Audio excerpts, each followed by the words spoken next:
Hi friends, it's Miss Kim here. I had a couple of um, requests to do some more novel study assignments. And so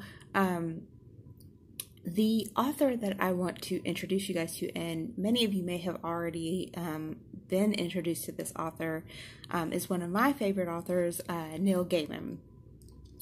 And this is a modern author who is, very prolific and still writing today. Neil Gaiman is only 59 years old.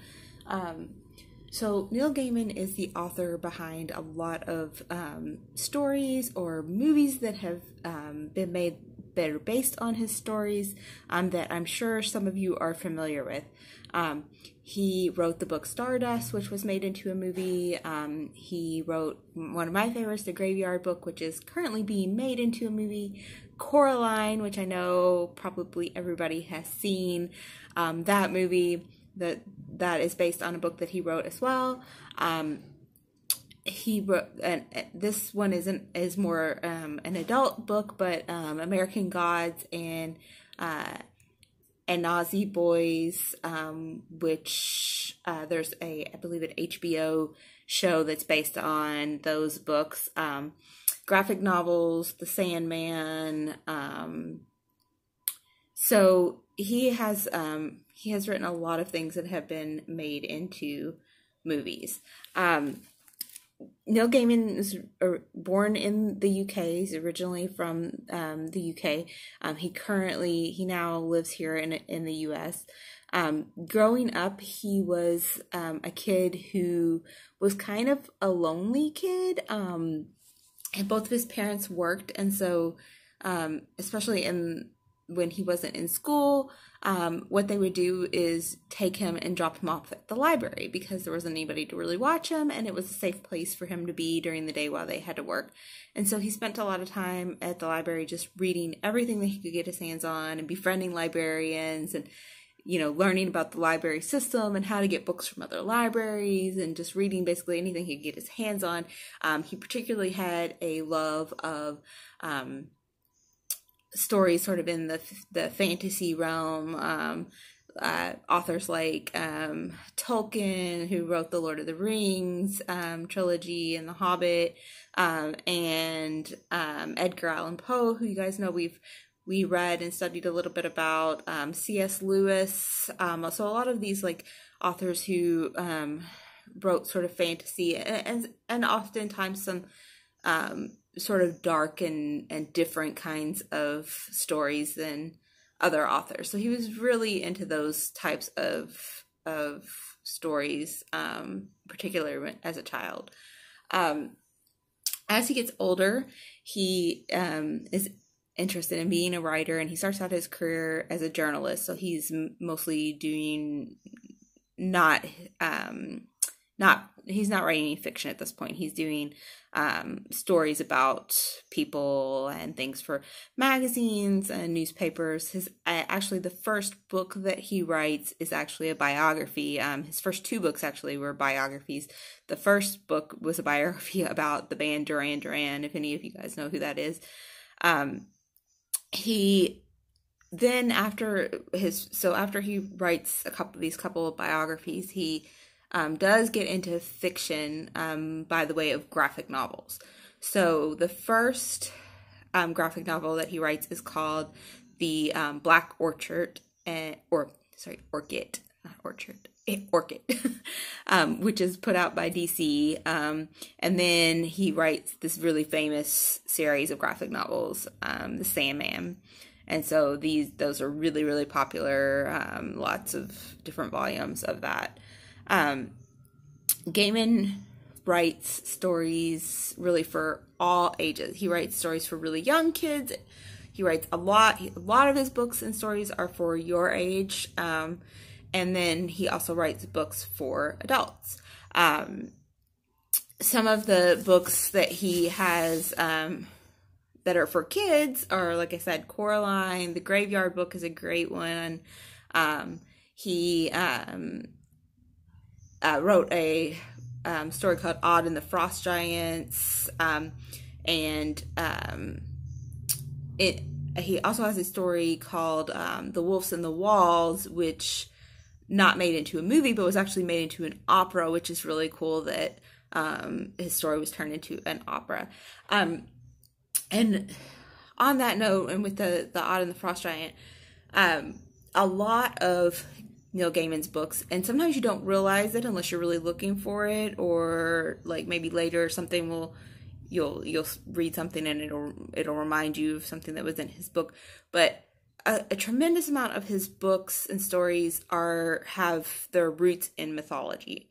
Neil Gaiman actually a couple years ago actually put out an entire book of Norse mythology, very much based on the original myths that like what we studied in my class last year.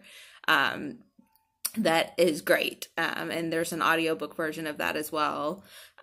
He also draws from a lot of different cultures' mythology in his different books. In particular, American Gods, and the Anansi Boys is those, like I said, are both books more for adults to read, but he very much draws from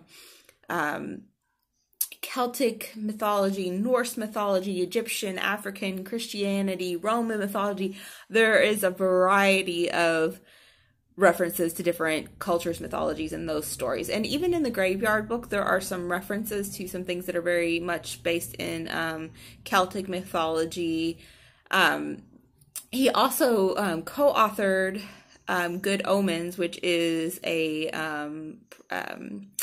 TV show that is actually on Amazon Prime right now, that is kind of got the same sort of, it's got its basis in some mythology and religious undertones. So, and Coraline too has some, very much some notes that are taken directly from mythology.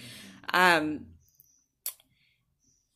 Gaiman has won a ton of awards. He's one of the most widely awarded authors and current authors. He's won the Hugo Award, the Nebula Award, the Bram Stoker Award. He's won the Newbery and the Carnegie Medals, among many other awards. He's been awarded like the Book of the Year many times. So Neil Gaiman, lots of things that I think you guys would be interested in. And one of the reasons I chose Neil Gaiman is because he is realizing that a lot of us are in quarantine and we don't necessarily have as much access to materials as we did before. And so he has very graciously made a lot of his materials free online. So I am going to put in the description a link to a short story that is kind of in the it's a little bit of a thriller, a little bit of I guess a little bit of a scary story called Click Clack the Rattle Bag, that is free for you guys to read. But I'm also going to link you to Neil Gaiman's website, because on his website he has made 2 videos of and they're in parts, but one is of him reading the Graveyard book in completion, and the other is of him reading Coraline in completion. So if you're looking for something to keep you occupied, and also link, there is a video also of him reading Click Clack the Rattle Bag. It's a very short story, so but if you feel like you're more inclined to listen than to read, you can also do that as well. I'm also going to link to you guys some worksheets you can do if you want along with this assignment. And I hope that these will keep you occupied for a while. There is lots and lots for you to listen to here. If you have availability to like Audible, if you have a subscription to Audible or something like that, I know that the Neil Gaiman's Norse mythology book is on Audible, and He actually does the reading on that as well, so it's him reading all of the stories and doing all the voice parts, which is really cool. And so I hope you guys enjoy this and it gives you a little something to do. And I will see you guys soon in our next Zoom meeting. Bye.